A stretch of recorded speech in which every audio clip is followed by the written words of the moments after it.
Welcome to Love's Tender Flame, Tales of Romance.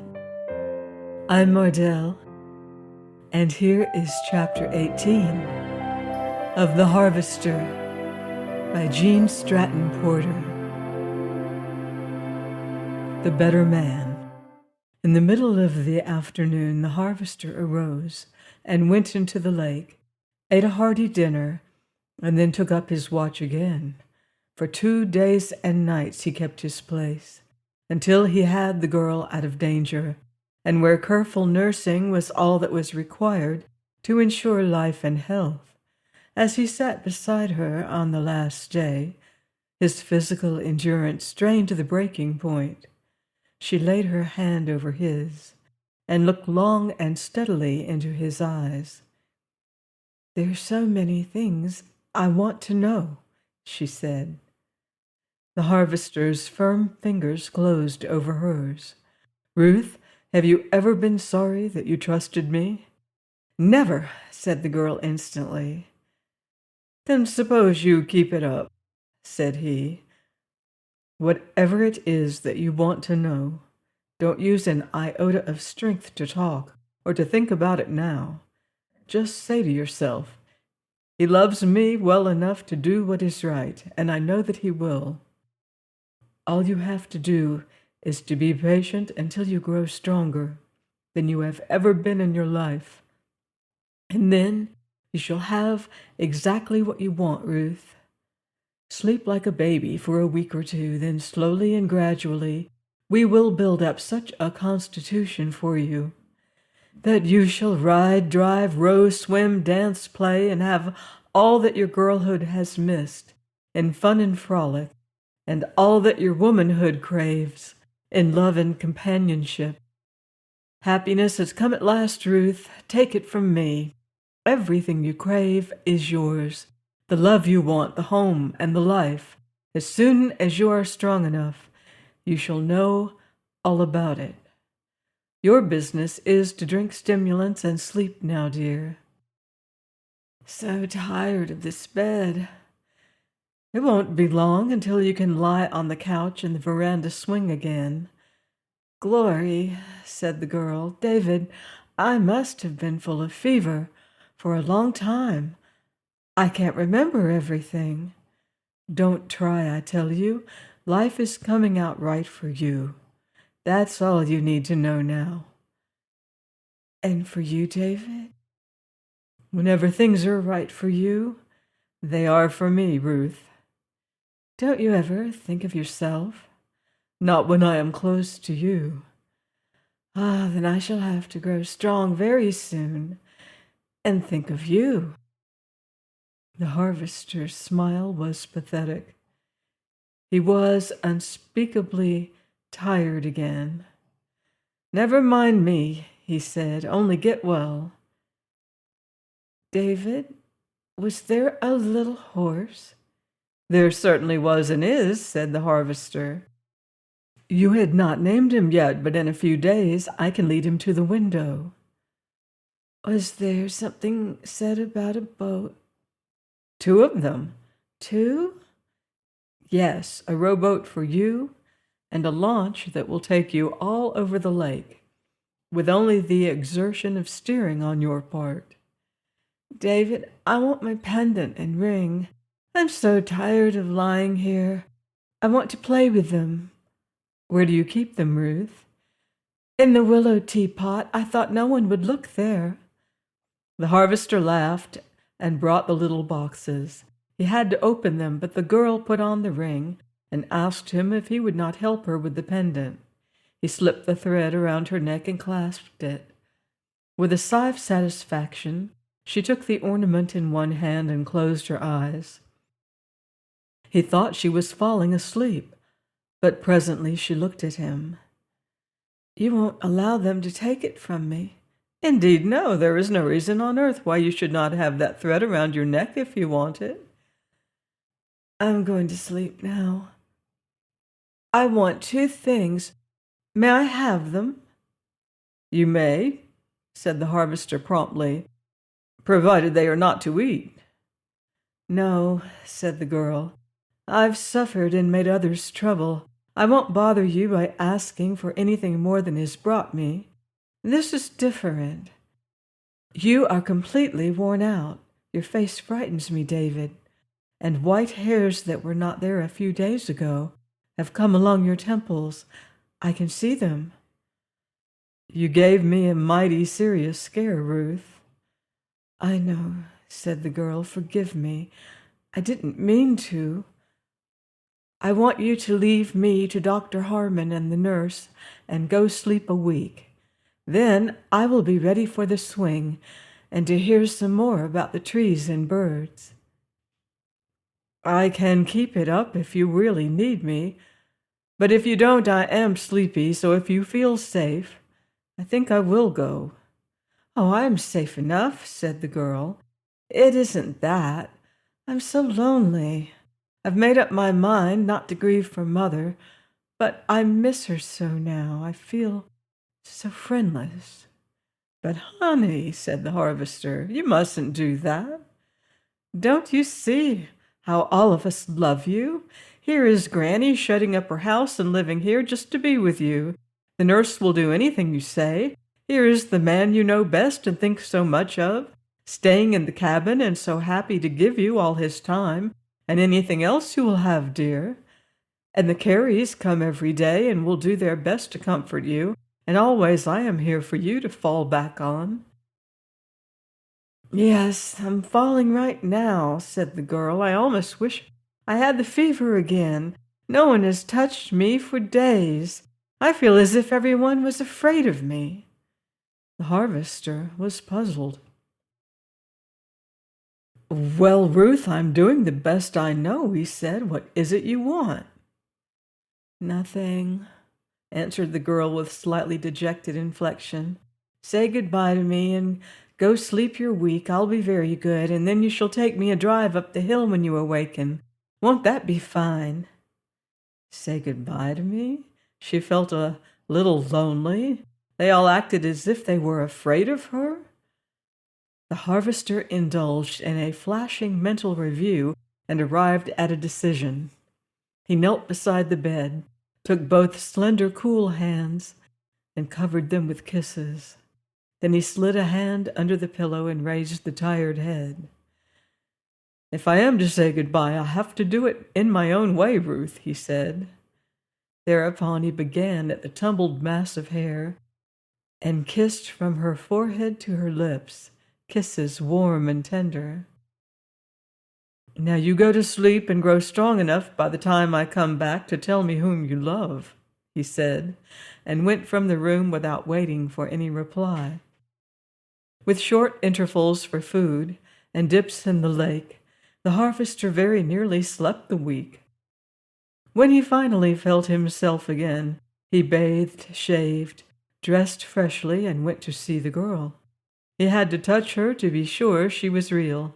She was extremely weak and tremulous, but her face and hands were fuller, her color was good, she was ravenously hungry. Dr. Harmon said she was a little tyrant, and the nurse that she was plain cross. The first thing that the harvester noticed was that the dull blue look in the depth of the dark eyes was gone. They were clear, dusky wells with shining lights at the bottom. Well, I never would have believed it, he cried. Dr. Harmon, you are a great physician. You have made her all over new, and in a few more days she will be on the veranda. This is great. Do I appear so much better to you, harvester? Asked the girl. Has no one thought to show you? Cried the harvester. Here, let me. He stepped to the dressing table, picked up a mirror, and held it before her so that she could see herself. Seems to me I'm dreadfully white and thin yet. If you had seen what I saw 10 days ago, my girl, you would think you appear like a pink rosy angel now, or a wonderful dream. Truly, do I in the least resemble a dream, David? You are a dream, the loveliest one a man ever had. With 3 months of right care and exercise, you'll be the beautiful woman nature intended. I'm so proud of you. You're being so brave. Now just lie there in patience a few more days, and out you come to life, a life that will thrill your being with joy." "All right," said the girl, "I will. David, are you attending to your herbs?" "Not for a few weeks. You're very much behind?" "No, nothing important. I don't make enough to count on what is ready now. I can soon gather Jimson leaves and seed to fill orders. The hemlock is about right to take the fruit, the mustard is yet in pod, and the saffron and worm seed can be attended later. I can catch up in 2 days." "What about the big bed on the hill?"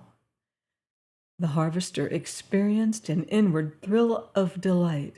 She was so impressed with the value of the ginseng she would not mention it, even before the man she loved. No, more than that, adored, worshipped. He smiled at her in understanding. "I'll have to take a peep at that and report," he said. "Are you rested now?" "Indeed, yes." "You are dreadfully thin." "I always am. I'll pick up a little when I get back to work." "David, I want you to go to work now." "Can you spare me?" "Haven't we done well these last few days?" "I can't tell you how well." "Then please, go gather everything you need to fill orders, except the big bed, and by that time, maybe you could take another week off, and I could go to the hilltop and on the lake. I'm so anxious to put my feet on the earth. They feel so dead." "Are your feet well rubbed to draw down the circulation?" "They're rubbed shiny and almost skinned, David. No one ever had better care of that, I am sure. Go gather what you should have." "All right," said the harvester. He arose, and as he started to leave the room, he took one last look at the girl to see if he could detect anything he could suggest for her comfort, and read a message in her eyes. Instantly there was an answering flash in his. "I'll be back in a minute," he said. "I just noticed a scoria villosa that has the finest rattle boxes formed. I've been waiting to show you. And the hop tree has its castanets all green and gold. In a few more weeks it will begin to play for you. I'll bring you some." Soon he returned with the queer seed formations, and as he bent above her with his back to Dr. Harmon, he whispered, "What is it?" Her lips barely formed the one word. "Hurry." The harvester straightened. "All comfortable, Ruth?" he asked casually. "Yes. You understand, of course, there is not the slightest necessity for my going to work. If you really want me for anything, even if it's nothing more than to have me within calling distance, in case you should want something. The whole lot I can gather now won't amount to $20. It's merely a matter of pride with me to have what is called for. I'd much rather remain if you can use me in any way at all." $20 is considerable when expenses are as heavy as now, and it's worth more than any money to you not to fail when orders come. I have learned that. And, David, I don't want you to either. You must fill all demands as usual. I wouldn't forgive myself this winter if you should be forced to send orders only partly filled because I fell ill and hindered you. Please, go and gather all you possibly will need of everything you take at this season. Only remember, there is no danger of my forgetting. If you are going to send me away to work, you will allow me to kiss your hand before I go, fair lady." He did it fervently. "One word with you, Harmon," he said as he left the room. Dr. Harmon arose and followed him to the gold garden, and together they stood beside the molten hedge of sunflowers, coneflowers, Elaine campagne, and jewel flower. "I merely want to mention that this is your inning," said the harvester. "Find out if you are essential to the girl's happiness as soon as you can, and the day she tells me so I will file her petition and take a trip to the city to study some little chemical quirks that bother me. That's all." The harvester went to the dry house for bags and clipping shears, and the doctor returned to the sunshine room. "Ruth," he said, "do you know that the harvester is the squarest man I ever met?" "Is he?" asked the girl. "He is. He certainly is." "You must remember that I have little acquaintance with men," said she. "You are the first one I ever knew, and the only one except him." "Well, I try to be square," said Dr. Harmon, "but that is where Langston has me beaten a mile. I have to try. He doesn't. He was born that way." The girl began to laugh. "His environment is so different," she said. "Perhaps if he were in a big city, he would have to try also." "Won't do," said the doctor. "He chose his location, so did I. He is a stronger physical man than I ever was or ever will be.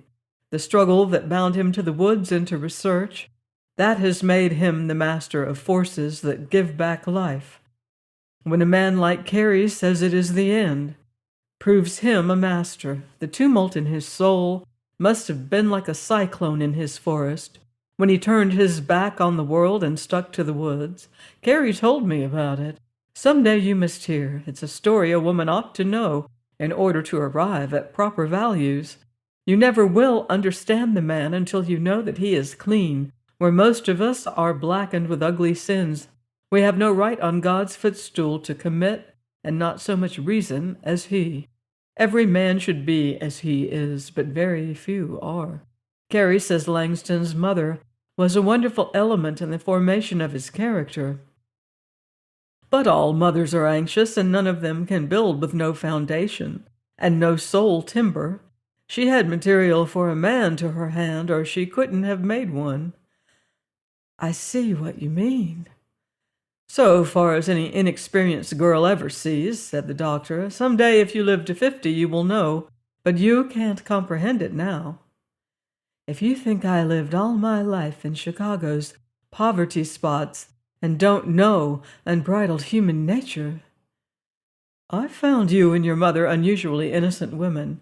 You may understand some things. I hope you do. It will help you to decide who is the real man among the men who come into your life. There are some men, Ruth, who are fit to mate with a woman and to perpetuate themselves and their mental and moral forces in children who will be like them. And there are others who are not. It is these others who are responsible for the sin of the world, the sickness and suffering.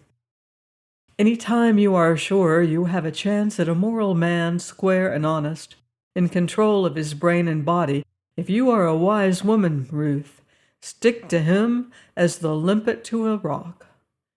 "You mean, stick to the harvester?" "If you are a wise woman."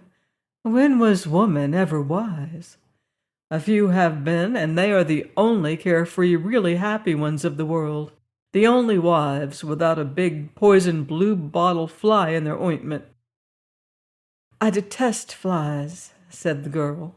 "So do I," said the doctor. "For this reason I say to you, choose the ointment that never had one in it. Take the man who is master of his fate, captain of his soul. Stick to the harvester. He is infinitely the better man." "Well, have you seen anything to indicate that I wasn't sticking?" asked the girl. "No, and for your sake I hope I never will." She laughed softly. "You do love him, Ruth." "As I did my mother, yes. There is not a trace in my heart of the thing he calls love." "You have been stunted, warped, and the fountains of life never have opened. It will come with the right conditions of living." "Do you think so?" "I know so. At least there is no one else you love, Ruth." "No one except you." "And do you feel about me just as you do him?" "No, it is different. What I owe him is for myself. What I owe you is for my mother. You saw, you know, you understand what you did for her and what it meant to me. The harvester must be the finest man on earth. But when I try to think of either God or heaven, your face intervenes." That's all right, Ruth. I'm so glad you told me, said Dr. Harmon. I can make it all perfectly clear to you. You just go on and worship me all you please. It's bound to make a cleaner, better man of me. What you feel for me will hold me to a higher moral level all my life than I have ever known before. But never forget that you are not going to live in heaven. You will be here at least 60 years yet, so when you come to think of selecting a partner for the relations of the world, you stick to the finest man on earth, see? I do, said the girl. I saw you kiss Molly a week ago. She's lovely, and I hope you will be perfectly happy. It won't interfere with my worshipping you, not the least in the world. Go ahead and be joyful. The doctor sprang to his feet in crimson confusion. The girl lay and laughed at him. Don't, she cried. It's all right. It takes a weight off my soul as heavy as a mountain. I do adore you, as I said, but every hour since I left Chicago, a big black cloud has hung over me. I didn't feel free. I didn't feel absolved. I felt that my obligations to you were so heavy that when I had settled the last of the money debt, I was in honor bound. Don't, Ruth. Forget those dreadful times, as I told you then. Think only of a happy future. Let me finish, said the girl. Let me get this out of my system with the other poison. From the day I came here, I've whispered in my heart, I am not free. But if you love another woman, if you are going to take her to your heart and to your lips, why, that is my release. Oh, man, speak the words. Tell me I am free indeed. Ruth, be quiet, for mercy's sake. You'll raise the temperature, and the harvester will pitch me into the lake. You are free, child, of course. You always have been. I understood the awful pressure that was on you with the very first glimpse I had of your mother. Who was she, Ruth? She never would tell me. She thought you would appeal to her people? She knew I would. I couldn't have helped it. Would you like to know? I never want to. It is too late. I infinitely prefer to remain in ignorance. Talk of something else. Well, let me read a wonderful book I found on the harvester's shelves. Anything there will contain wonders, because he only buys what appeals to him, and it takes a great book to do that. I'm going to learn. He will teach me, and when I come within comprehending distance of him, then we're going on together. What an attractive place this is, isn't it? I only have seen enough to understand the plan.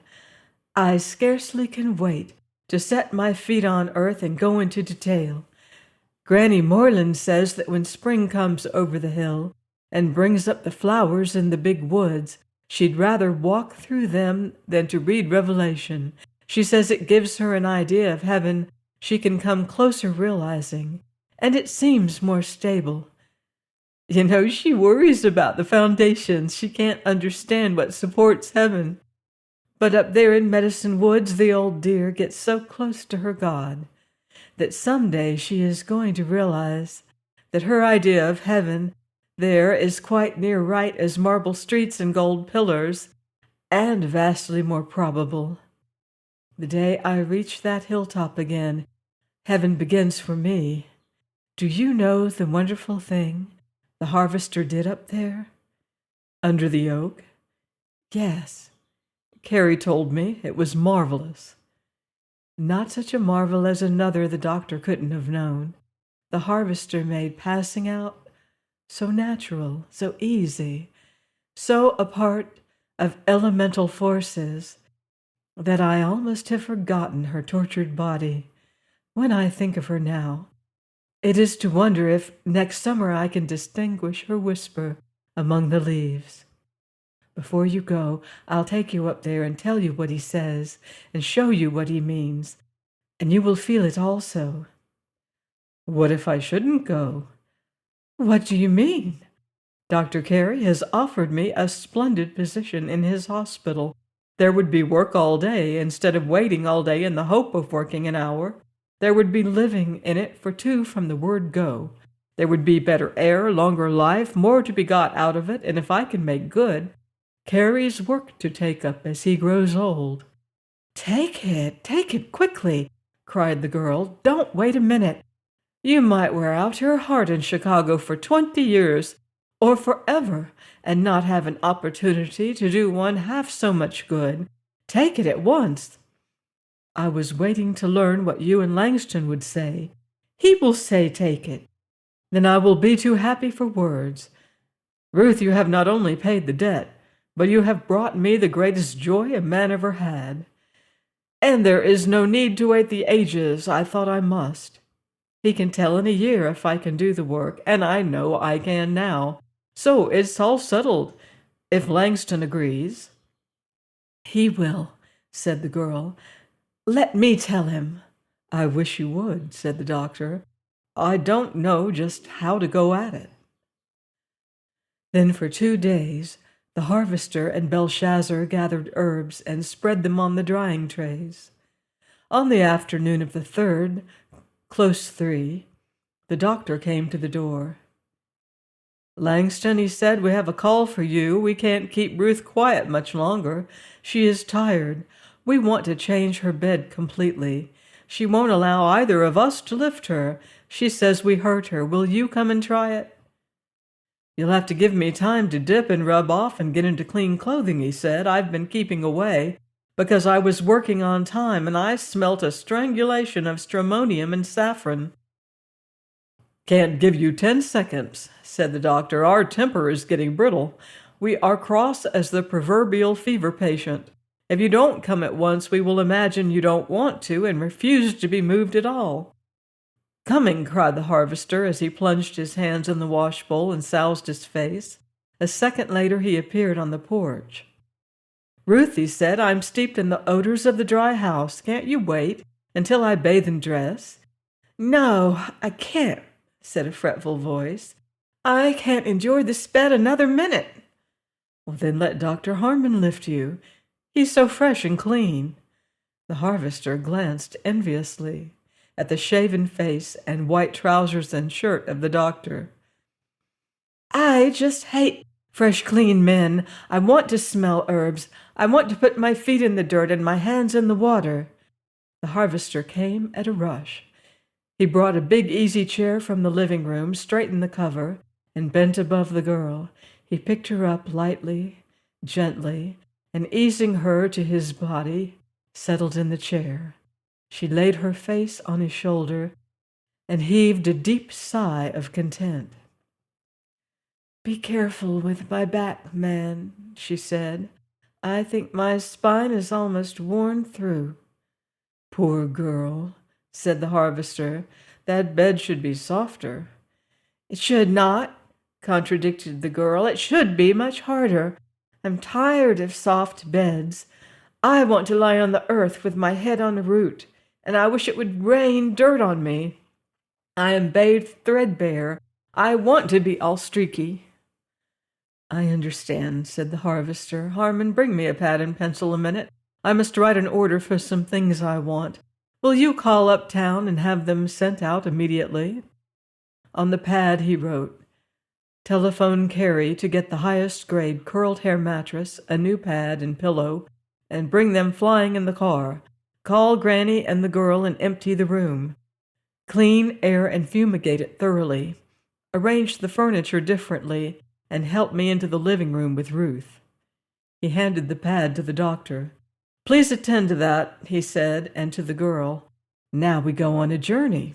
Doc, you and Molly take the corners of the rug we are on, and slide us into the other room until you get this aired and freshened. In the living room, the girl took one long look at the surroundings and suddenly relaxed. She cuddled against the harvester and, lifting a tremulous white hand, drew it across his unshaven cheek. Feels so good, she said.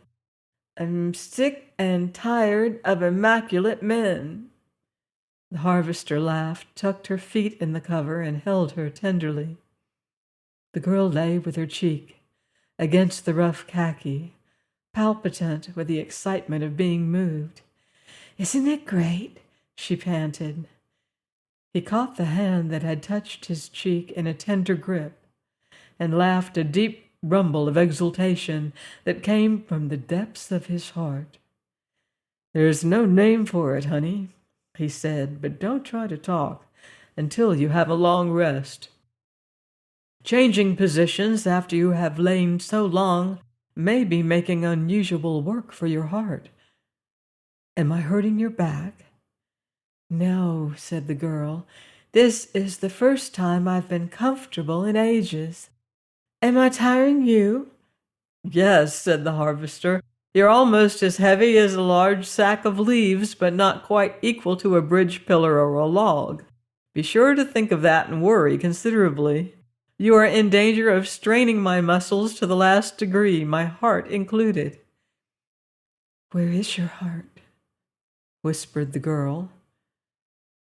"Right under your cheek," answered the harvester, "but for heaven's sake, don't intimate that you are taking any interest in it, or it will go to pounding till your head will bounce. It's one member of my body that I can't control, where you are concerned." "I thought you didn't like me anymore."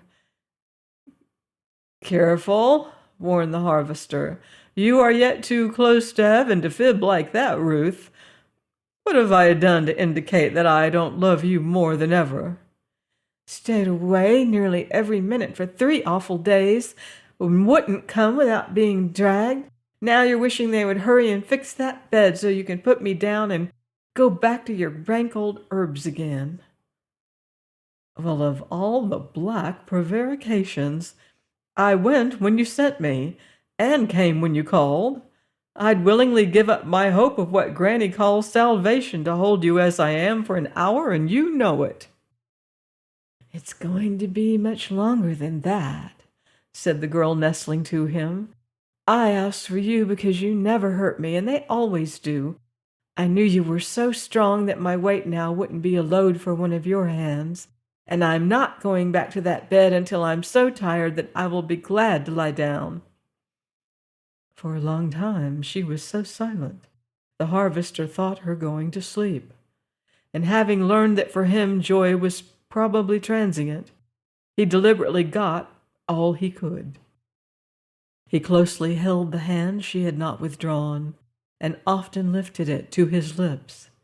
Sometimes he stroked the heavy braid, gently ran his hands across the tired shoulders, or eased her into a different position. There was not a doubt in his mind of one thing. He was having a royal good time, and he was thankful for the work he had set his assistants that kept them out of the room. They seemed in no hurry, and from scuffling laughing and a steady stream of talk, they were entertained at least. At last the girl roused.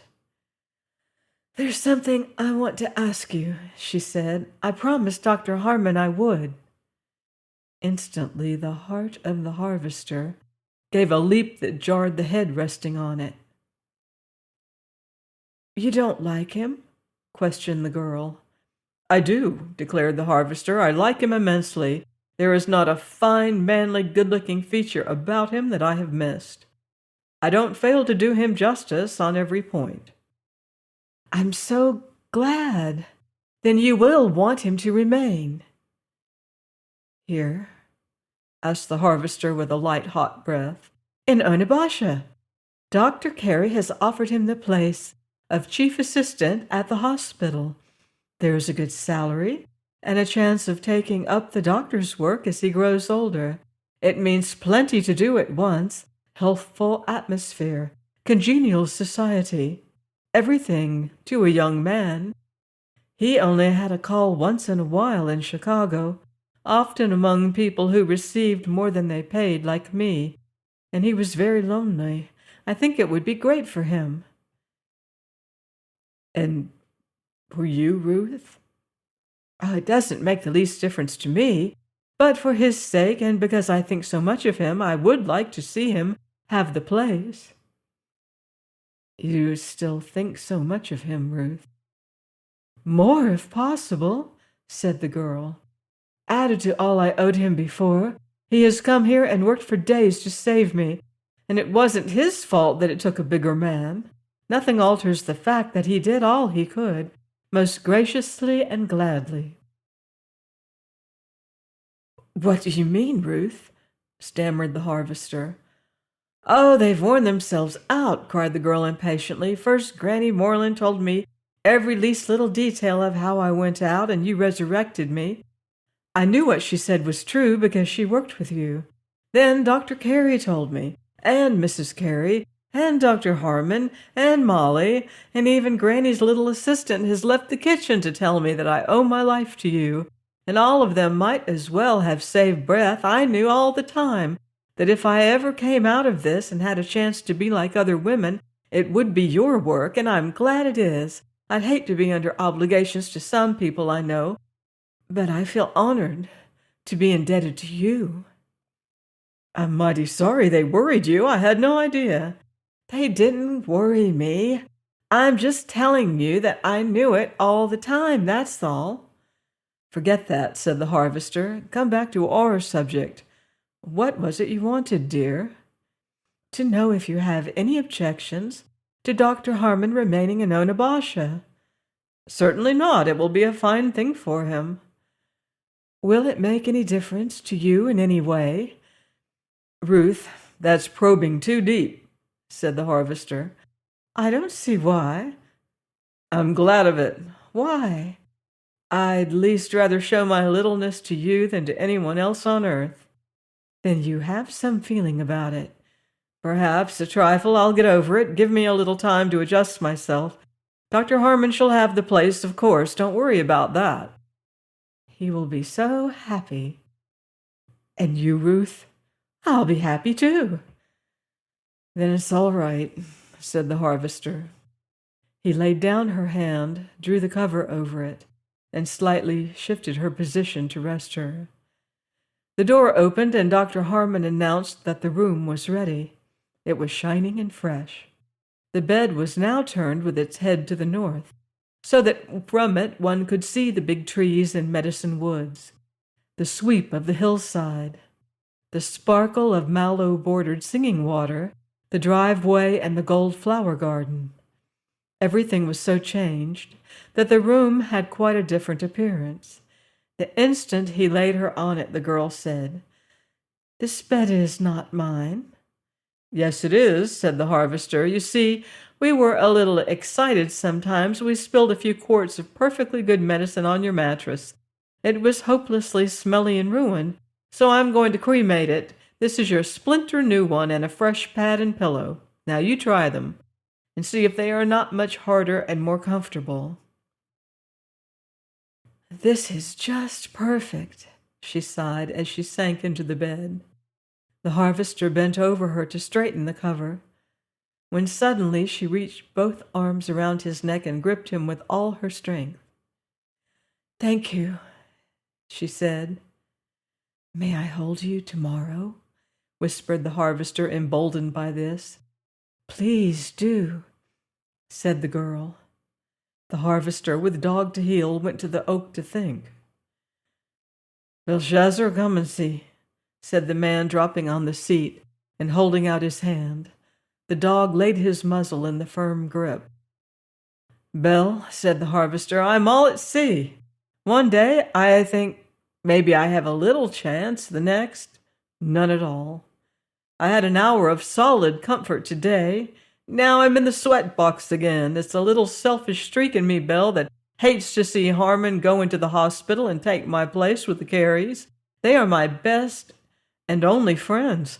He is young, social, handsome, and will be ever present. In 3 months he will become so popular that I might as well be off the earth. I wish I didn't think it, but I'm so small that I do.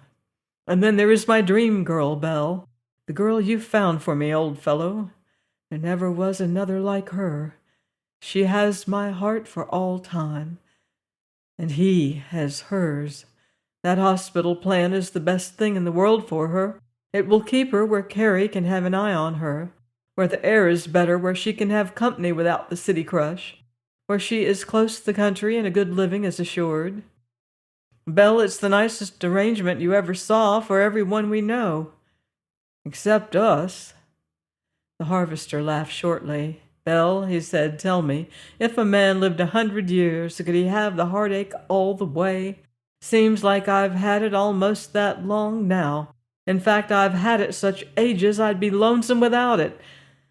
This is some more of my very own medicine, so I shouldn't make a wry face over taking it.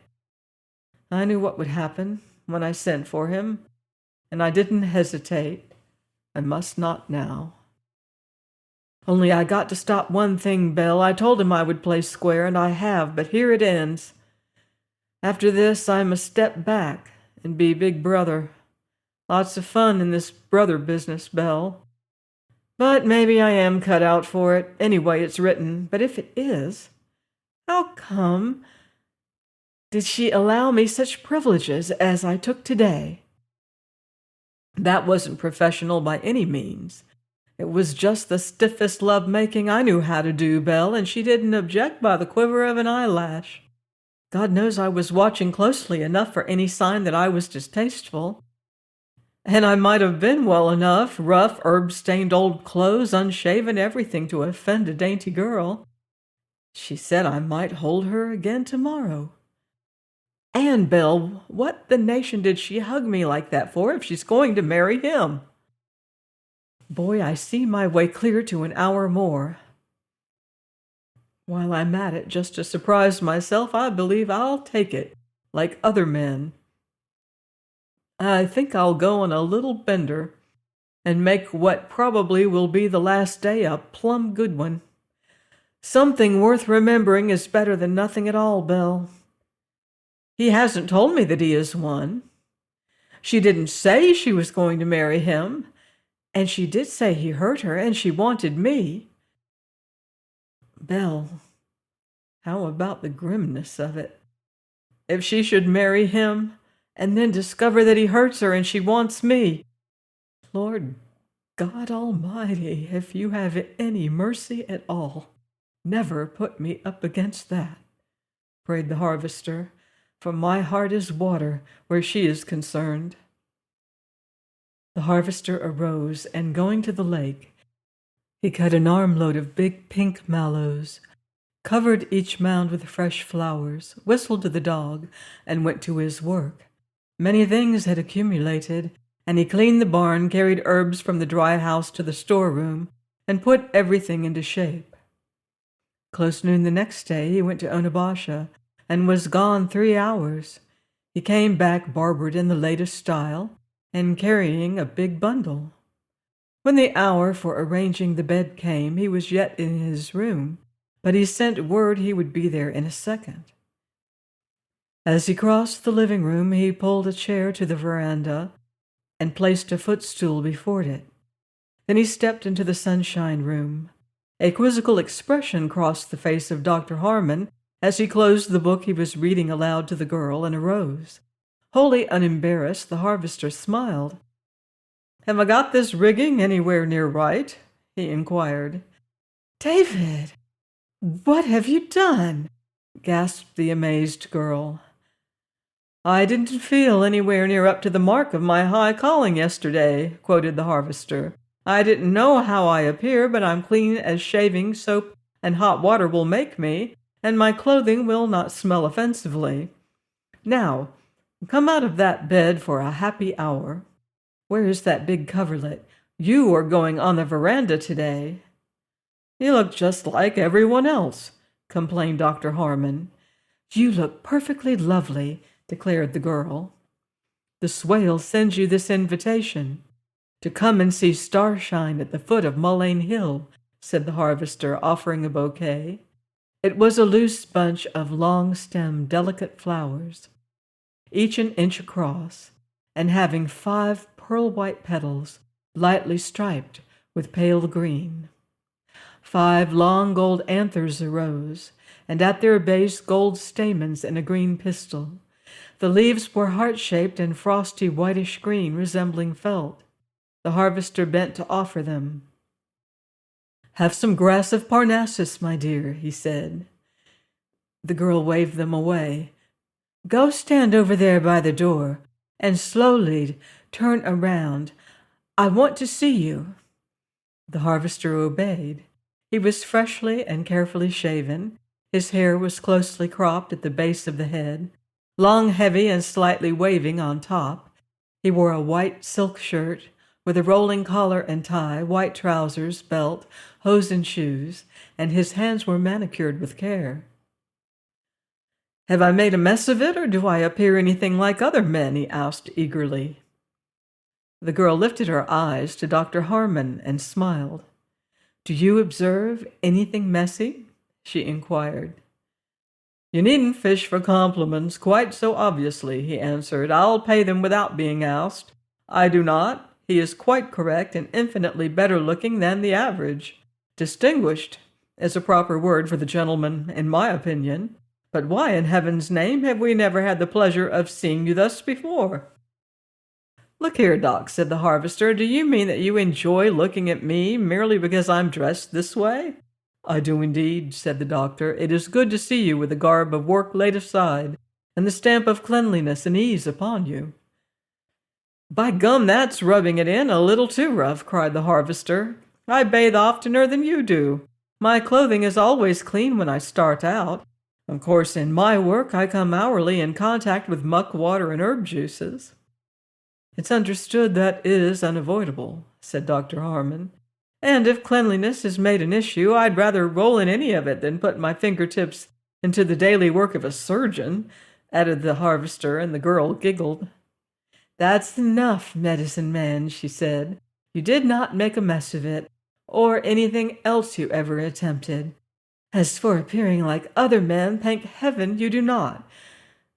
You look just a whole world bigger and better and finer. Come, carry me out quickly. I'm wild to go. Please put my lovely flowers in water, Molly. Only give me a few to hold." The harvester arranged the pink coverlet, picked up the girl, and carried her to the living room. "We will rest here a little," he said, "and then if you feel equal to it, we will try the veranda. Are you easy now?" She nestled her face against the soft shirt and smiled at him. She lifted her hand, laid it on his smooth cheek, and then the crisp hair. "Oh, man," she cried, "thank God you didn't give me up, too. I want life. I want life." The harvester tightened his grip just a trifle. "Then I thank God, too," he said. "Can you tell me how you are, dear? Is there any difference?" "Yes," she answered. "I grow tired lying so long, but there isn't the ghost of an ache in my bones. I can just feel pure, delicious blood running in my veins. My hands and feet are always warm and my head cool." The harvester's face drew very close. "How about your heart, honey?" he whispered. "Anything new there?" "Yes, I'm all over new inside and out. I want to shout, run, sing, and swim. Oh, I'd give anything to have you carry me down and dip me in the lake right now." "Soon, girl, that will come soon," prophesied the harvester. "I can scarcely wait. And you did say a saddle, didn't you? Won't it be great to come galloping up the levee when the leaves are red and the frost is in the air? Oh, am I going fast enough?" "Much faster than I expected," said the harvester. "You're surprising all of us, me most of any. Ruth, you almost make me hope that you regard this as home. Honey, you are thinking a little of me these days." The hand that had fallen from his hair lay on his shoulder. Now it slid around his neck and gripped him with all its strength. "Heaps and heaps," she said. "All I get a chance to, for being bothered and fussed over and everlastingly red mushy stuff that's intended for someone else. Please take me to the veranda now. I want to tell you something." His head swam, but the harvester set his feet firmly, arose, and carried his dream girl back to the outdoor life. When he reached the chair, she begged him to go a few steps farther to the bench on the lake shore. "I'm afraid," said the man. "Oh, it's so warm. There can't be any difference in the air. Just a minute." The harvester pushed open the screen, went to the bench, and seating himself drew the cover closely around her. "Don't speak a word for a long time," he said. "Just rest. If I tire you too much and spoil everything, I will be desperate." He clasped her to him, laid his cheek against her hair, and his lips on her forehead. He held her hand and kissed it over and over, and again he watched and could find no resentment. The cool, pungent breeze swept up from the lake, and the voices of wildlife chattered at their feet. Sometimes the water folks splashed, while a big black and gold butterfly mistook the girl's dark hair for a perching place and settled on it, slowly opening its wonderful wings. "Lie quietly, girl," whispered the harvester. "You are wearing a living jewel, an ornament above price on your hair. Maybe you can see it when it goes. There." "Oh, I did," she cried. "How I love it here. Before long, may I lie in the dining room window a while, so I can see the water? I like the hill, but I love the lake more." "Now if you would just love me," said the harvester, "you would have all Medicine Woods in your heart." "Don't hurry me so," said the girl. "You gave me it here. It's only a few weeks, and I've not been myself. And I'm not now. I mustn't make any mistake. And all I know for sure is that I want you most, and I can rest best with you, and I miss you every minute you are gone. I think that should satisfy you." "That would be enough for any reasonable man," said the harvester angrily. "Forgive me, Ruth. I've been cruel. I forgot how frail and weak you are. It's having Harmon here that makes me unnatural. It almost drives me to frenzy to know that he may take you from me." "Well, then send him away." "Send him away?" "Yes, send him away. I'm tired to death of his poetry and seeing him spoon around. Send both of them away quickly." The harvester gulped, blinked, and surreptitiously felt for her pulse. "Oh, I've not developed fever again," she said. "I'm all right. But it must be a fearful expense to have both of them here by the week. And I'm so tired of them. Granny says she can take care of me just as well, and the girl who helps her can cook. No one but you shall lift me. If I don't get my nose out until I can walk alone, both of them are perfectly useless. I'd much rather you send them away." There, of course," said the harvester soothingly. "I'll do it as soon as I possibly dare.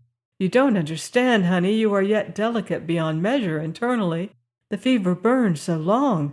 Every morsel you eat is measured and cooked in sterilized vessels. I'd be scared of my life to have the girl undertake it." "Why, she's doing it straight along now, she and Granny. Molly isn't out of Dr. Harmon's sight long enough to cook anything. Granny says there's a lot of bunkum about what they do, and she's going to tell 'em so, right to their teeth some of these days, if they badger her much more. And I wish she would, and you too." The harvester gathered the girl to him in one crushing bear hug. "For the love of heaven, Ruth, you drive me crazy. Answer me just one question. When you told me that you adored and worshipped Dr. Harmon, did you mean it? Or was that the delirium of fever?" "I don't know what I told you. If I said I adored him, it was the truth. I did. I do. I always will. So do I adore the Almighty, but there's no sign I want him to read poetry to me and be around all the time when I'm wild for a minute with you. I can worship Dr. Harmon in Chicago or own a Basha quite as well.